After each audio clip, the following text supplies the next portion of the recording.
सुबह की रोशनी में सब कुछ सामान्य दिखता था।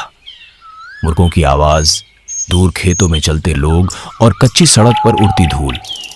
लेकिन सासोल गांव में कोई भी चीज जैसी दिखती है वैसी होती नहीं। गुलू को यह बात अब समझ आने लगी थी। नीम का पेड़ दिन में भी अजीब लगता था। उसकी छाया बाकी पेड़ों से कहीं ज्यादा गहरी थी, जैसे धूप उसे छूने से डरती हो। उसकी पत्तियां बिना हवा के धीरे धीरे हिलती रहती थी और हर बार गुलू को लगता जैसे कोई उसे देख रहा है लगातार। श्यामा सुबह ही अपने घर लौट गई थी, लेकिन जाते जाते वो कई बार पीछे मुड़ी थी, जैसे कुछ उसे वापस बुला रहा हो। गुलू अकेला बैठा था घर की सीढ़ियों पर। आंखें खुली थीं, लेकिन मन अब भी रात में अटका था। उसकी मां अंदर सो रही थी। वो कभी भी रोने की आवाज नहीं सुनती थी, न रात में न नीम के पास। ये बात गुलू को सबसे ज्यादा डराती थी। उसने नजर डाली नीम की तरफ। नीम के नीचे मिट्टी गीली थी, जैसे रात भर वहां कोई बैठा रहा हो, जैसे किसी ने आंसू बहाए हों। गुलू धीरे धीरे नीम के पास गया। दिल जोर जोर से धड़क रहा था। मिट्टी पर नाखूनों के निशान थे, गहरे, टेढ़े, जैसे कोई खुद को जमीन में घसीट रहा हो या बाहर निकलने की कोशिश कर रहा हो। गुलू पीछे हट गया। उसकी हथेलियां पसीने से भर गईं। शाम होते होते आसमान का रंग फिर बदलने लगा। सासोल में शाम जल्दी उतरती थी। श्यामा वापस आ गई। उसका चेहरा उतरा हुआ था, आंखों के नीचे हल्के काले घेरे। गुलू, उसने धीमे से कहा, आज पूरे दिन मुझे ऐसा लग रहा था जैसे कोई मेरे पीछे चल रहा है। गुलू ने उसकी तरफ देखा। तूने देखा? उसने पूछा। श्यामा ने सिर हिलाया। नहीं, लेकिन महसूस किया। उसने हाथों को आपस में कस लिया।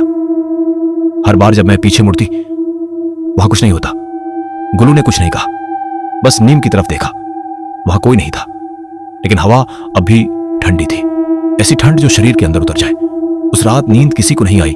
घर में दिया जल रहा था। उसकी लौ कभी तेज कभी धीमी। फिर रोने की आवाज आई, लेकिन इस बार वो अलग थी, धीमी, भरी हुई, जैसे किसी का सीना फट रहा हो। इस बार आवाज घर के पीछे से नहीं, घर के अंदर सीढ़ियों से आ रही थी। श्यामा की सांस बीच में अटक गई। ये अंदर कैसे? गुलू ने देखा, सीढ़ियों की दीवार से पानी टपक रहा था, जैसे आंसू दीवार रो रही हो। सीढ़ियों पर कदमों की आवाज आई। हर कदम के साथ घर और भारी होता गया। सीढ़ियों के मोड़ पर एक परछाई खड़ी थी। उसके बाल गीले थे, चेहरा नीचे झुका हुआ। उसके पैरों से पानी टपक रहा था। वो बोली, तुम दोनों आज भी जाग रहे हो? उसकी आवाज अब रोने जैसी नहीं थी, वो थकी हुई थी, बहुत थकी हुई। श्यामा ने डर को निगलते हुए पूछा, तुम कौन हो? परछाई ने धीरे धीरे सिर उठाया। चेहरा अधूरा था, जैसे किसी ने पहचान मिटा दी हो। आंखों में कुछ नहीं था। याद नहीं हूं, लेकिन मैं यहीं मरी थी। हवा तेज हो गई। दिए की लौ कांपने लगी।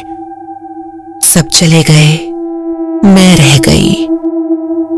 तुम हमें क्यों डराती हो? गुलू ने कांपती आवाज में पूछा। आत्मा हंसी, लेकिन उसकी हंसी रोने में बदल गई।